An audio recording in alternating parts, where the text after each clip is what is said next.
دیکھیں ایک چیز تو بڑی کلیئر ہے، میرا خیال ہم اس ملک کے سب باشندے ہیں، یہ پاکستان ملک ہمارا ہے اور دنیا کا کوئی بھی ملک ہو ایک نظام کے تحت چلتا ہے، ایک اصول کے تحت چلتا ہے۔ یہ واحد ملک ہے میرا خیال جو دنیا میں ہے جہاں اتنی آزادی ہے کہ نہ ہم اپنے ملک کو چھوڑتے ہیں، نہ یہاں دین چھوڑتے ہیں، نہ ہم یہاں ایک دوسرے کو چھوڑتے ہیں، جو مرضی میں آتا ہے، بارڈرز ہیں، لمٹس ہیں، لائنز ہیں، کراس کرتے ہوئے حدود پار کر جاتے ہیں۔ میرا خیال یہ ہائی ٹائم ہے کہ ہمیں کچھ چیزوں پہ یہ باقاعدہ اپنا ذہن بنانا چاہیے کہ ہم ایک معاشرے میں ایک جس طرح دنیا میں یہ سسٹم چلتا ہے پاکستان میں بھی آہستہ آہستہ ابھی ان چیزوں کو ہمیں ایک صحیح طریقے سے لاگو کرنا ہے اور کچھ چیزوں پہ لائنز ڈرا کرنی ہے کہ اس کے اندر رہتے ہوئے آپ سیاسی آزادی آپ کے پاس بہت ہے، آپ اپنے تحفظات کا اظہار کریں، آپ پاکستان میں آپ کے ساتھ ناانصافی اگر کسی کمیونٹی کے ساتھ کسی علاقے کے ساتھ ہوئی اس کا اجاگر کریں، سیاسی طور پہ آپ کے پاس پلیٹ فارم ہے اس پہ آپ لڑیں، اس پہ بات کریں، لیکن یہ تو ممکن نہیں ہے کہ آپ اس ملک کو ایک کویشچن مارک بنا دیں اور اس ملک کے اداروں کو ایک کویشچن مارک بنا دیں اور خاص کر افواج پاکستان کو بنائیں اور ریاست کو بنا دیں۔ یہ تو قبول کہیں بھی نہیں ہو سکتا، نہ دنیا میں کہیں قبول ہوتا ہے جہاں اتنی آزادی ہے، ہیومن رائٹس کی بات کرتے ہیں، پاکستان میں رہتے ہوئے تو انشاءاللہ نہ ایسی چیز ہوگی۔ تو بہتر ہے کہ ایسے عناصر ان چیزوں سے، اور خاص کر وہ لوگ جو ان کی فالوئنگ میں آتے ہیں وہ تو چاہتے ہیں کہ لوگ ایسے انتشار میں آ جائیں، لیکن انشاءاللہ میرے خیال لوگ اس چیزوں کو تو کیا وہ واقعی کسی بیرونی ایجنڈے پر کام کر رہی ہے؟ دیکھیں یہ ایک بڑا فنومنا ہے کہ آپ کو پتہ ہے کہ بلوچستان میں جو پچھلی حکومت تھی پی کے میپ کی تھی، اور پی کے میپ اس الیکشن میں خاص کر ان کی کوئی کامیابی نہیں ہوئی، ایک سیٹ صرف کوئٹہ سے لا سکے، اور جیسے یہ پی ٹی ایم کا ایشو سٹارٹ ہوا کچھ ایسے معاملات تھے جو بلوچستان میں بڑے عام قسم کی نوعیت کے سیاسی ہر جگہ ہوتے ہیں، علاقوں میں ہوتے ہیں، کہیں ایکسیڈنٹ ہو گیا، کہیں کوئی ریڈ ہو گیا، ایسی کوئی چیز ہوئی، تو ہم نے دیکھا کہ عموماً یہ فیکٹر ان چیزوں کو بہت اٹھانے لگی اور خاص کر اس کو لا اینڈ آرڈر سے نسبت کم دینے کے بجائے وہ ایک نسل اور ایک زبان کی طرف اس کو زیادہ لے جا رہے تھے،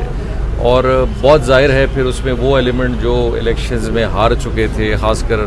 پی کے میپ کی پارٹی تھی، اور چونکہ ہمارے پاس وہاں پہ جے یو آئی کی پارٹی بھی اپوزیشن میں ہے، تو اپوزیشن نے ایک موقع اس کو ذرا دیکھتے ہوئے پھر اور زیادہ آگے بڑھانے کی کوشش کی، لیکن الحمدللہ بلوچستان میں ایسے جس کا کوئی بہت بڑا فیکٹر نہیں ہے۔ یس کچھ ایسے ایلیمنٹس ہیں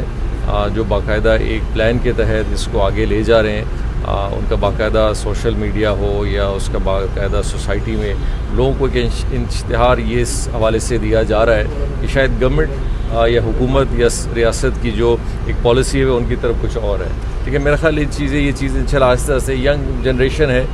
سوشل میڈیا کا دور ہے، کچھ یقینی طور پہ کچھ لوگ اس کے اندر آئیں گے اور ان کے جذبات کا استعمال کیا جائے گا، لیکن الحمدللہ میرا خیال لوگ اس میں ایک پازیٹیو رول بھی پلے کریں اور یہ بہتر ہو جائے گا۔ میں ہمارے صوبے میں بھی ہیں تو میں لوگوں کو کہتا ہوں زیادہ مائنڈ نہ کیا کریں،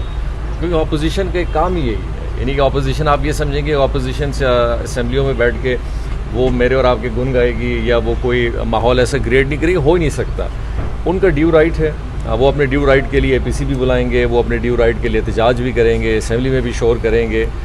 جو کہ ان کا ایک حق بھی ہے، اور اس حق سے بھی اگر اپوزیشن کو اگر ہم مفلوج کر دیں تو پھر اپوزیشن کا کوئی رول نہیں رہے گا۔ اے پی سی یہ دیکھا جائے گا کہ اس حوالے سے بلائی جا رہی ہے، حکومتی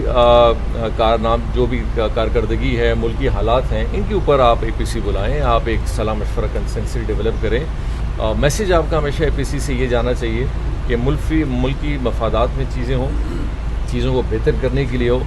لیکن ہم اگر اس اے پی سی کو کسی پارٹی کے ایجنڈا پہ جا کے بٹھا دیں گے اور اس پہ اس کو یوز کریں گے تو میرے خیال ایسے اے پی سیز پھر ملک میں ایک اچھا میسیج نہیں دیتے، اس کی ہمیشہ ضرورت رہی ہے۔ پاکستان میں اگر یہ 18ویں ترمیم کی جیسے ہم بات کرتے ہیں تو 18 ترمیم بنے تو اس کی ضرورت پیش آئی، جس چیز میں اگر کہیں کمی بیشی ہے، چاہے وہ نیب کا ہو، جوڈیشری کا ہو، ہمارے اپنے نظام کا ہو، میں آپ کو نیب کا قانون تو بہت دور کی بات ہے، آپ اپنے صوبائی حکومتوں کے قانون اٹھا لیں، کوئی 30 سال پرانا ہے، کوئی 40 سال پرانا ہے، ریکروٹمنٹ پالیسی آپ کی پرانی ہے، بلڈنگ کوڈ اتھارٹیز آپ کے پرانے ہیں، لیجسلیشن کبھی ہوتی نہیں ہے، اگر ہوتی بھی ہے تو ان کو ایک امپلیمنٹیشن موڈ میں نہیں لایا جاتا ہے، تو ہر طریقے میں میرے خیال ریفارمز کی ضرورت ہے، چاہے وہ نیب کے اندر ہو، چاہے ایڈمنسٹریشن میں ہو، چاہے جوڈیشری میں ہو، چاہے ہمارے اپنے لوکل سٹرکچرز میں ہو، چاہے لوکل باڈیز میں ہو، تو یہ ریفارمز کو جیسے کہ بلوچستان میں خاص کر چاغی میں ووٹ تو لے لیا جاتا ہے، لیکن اتنا وہاں پر حکومت کی طرف سے پھر نہیں ڈیولپمنٹ کی جاتی، اب پانی کی کمی ہے اور بہت نگلیکٹڈ ایریا۔ دیکھیے میں بڑا ایک عام سوال کرتا ہوں اور ہمیشہ کرتا ہوں کہ بلوچستان میں ابھی تک جتنے بھی وزراء اعلیٰ رہے ہیں بلوچستان سے رہے ہیں اور بلوچ رہے ہیں, کوئی باہر کا نہیں آیا. چلیں ٹھیک ہے, کچھ ایسے منصوبے ہیں جو وفاق کر سکتی ہے, وفاقی سطح پہ ہوتے ہیں, موٹر وے ہے, ڈیمز ہیں, لیکن بلوچستان کا سالانہ جو تقریباً 60-70 ارب روپے کا جو ایک بجٹ آتا ہے, وہ 60-70 ارب روپے کا بجٹ تو ہم خرچ کرتے ہیں. اسکول تو ہم نے بنانا ہے, کالج ہم نے بنانا ہے, پانی کی اسکیم ہم نے دینی ہے, صحت کی سہولتوں کو بہتر ہم نے کرنا ہے, ہاسپٹل ہم نے بنانا ہے. تو ان چیزوں سے تو کبھی کسی نے نہیں روکا ہے. جو سب سے بڑی غفلت رہی ہے, جس کا ذکر میں بار بار بھی کرتا ہوں, کہ ہماری PSDP جو ہے وہ کبھی عمومی طور پہ کتابوں میں تو ہمیشہ بنی ہے, لیکن گراؤنڈ پہ 30% سے زیادہ نہیں بنی ہے. تو ہم اگر اپنی چیزوں کو امپلیمنٹ خود گراؤنڈ پہ نہ کریں اور پھر لوگوں کو یہ احساس محرومی کا ایک میسیج دیں کہ دیکھیں جی آپ کے کام نہیں ہو رہے. ایک عام آدمی جو بلوچستانی ہے, جو پہاڑوں میں رہتا ہے, دیہات میں رہتا ہے, انفراسٹرکچر نہیں ہے, بجلی سے دور ہے, کمیونیکیشن سے دور ہے, اس کو تو آپ جو بات بتائیں گے وہ بالکل وہی بلیو کرے گا کہ جی بالکل اس کا مطلب ہے وفاق نہیں کر رہی ہے, ادارے نہیں کر رہے. میرا سب سے بڑا سوال ہمیشہ ابھی بھی رہا ہے, پچھلے 8 مہینے سے بھی یہی رہا, کہ ہمیں سب سے پہلے اپنی اکاؤنٹیبلٹی کرنی چاہیے. کہ ہمارے اندر موجود جو سیاسی عناصر رہے ہیں, جو پارلیمنٹ میں لوگ رہے ہیں, ہم جب پہلے اپنی اکاؤنٹیبلٹی ٹھیک کریں گے, اپنی ذمہ داریوں کا تعین ٹھیک کریں گے, اور جو کوتاہیاں ہم سے ہوئی ہیں کم از کم ان کا اعتراف کر لیں. بات ہے کہ جب تیل ہوگا, انفلیشن ریٹ بڑھے گا, بہت ساری چیزیں ہیں, لیکن ان ساری چیزوں کو ہمیں ذہن میں رکھنا چاہیے کہ پاکستان ایک بہت بڑا ملک ہے, پاکستان کی آبادی بہت بڑی ہے. تو یہاں کے ڈائنامکس جو ہیں وہ جب پاپولیشن بیس پہ جاتے ہیں تو ان کے ڈائنامکس بہت چینج ہو جاتے ہیں. اس ملک کے فائنینشیل پوزیشنز کبھی ٹھیک نہیں رہے. یہ بات نہیں کہ آج ٹھیک نہیں ہے, پچھلی حکومت میں بھی ٹھیک نہیں تھے, ان سے پہلے بھی ٹھیک نہیں تھے. تو ہم مسلسل 15-20 سالوں سے بس قرضے ہی لے رہے ہیں, لیکن ہمارے منصوبے کبھی اس لحاظ پہ نہیں بنے کہ ہم نے کبھی ان قرضوں کو اتارنا بھی ہے. تو میرا خیال یہ ہائی ٹائم ہے کہ پاکستان میں آج اگر قرضہ لیا جائے, پاکستان میں اگر آج ہم قرضے کی صورت میں آگے جاتے ہیں, تو پھر ہمیں ایسے منصوبے لانے چاہیے جن کا ریونیو فیکٹر, جن کا فائنینشیل بینیفٹ اس ملک کو ملے, اس ملک کے لوگوں کو ملے. ابھی بھی ہم PSDP بنانے جا رہے ہیں. آج بھی اگر ہم اس PSDP کو ٹھیک کریں اور اس کو گراؤنڈ پہ امپلیمنٹ کروائیں, صحیح منصوبہ بندی کروائیں, میرے خیال سے بلوچستان کے بہت حد تک چیزوں کے مسئلے انشاءاللہ حل ہوں گے اور وہ بہتری کی طرف ہی جائیں گے. اور اگر پچھلے 20 سال میں 25 سال میں اگر ٹھیک نہیں ہوئے تو آج کی صورتحال ان سب چیزوں کی وجہ سے.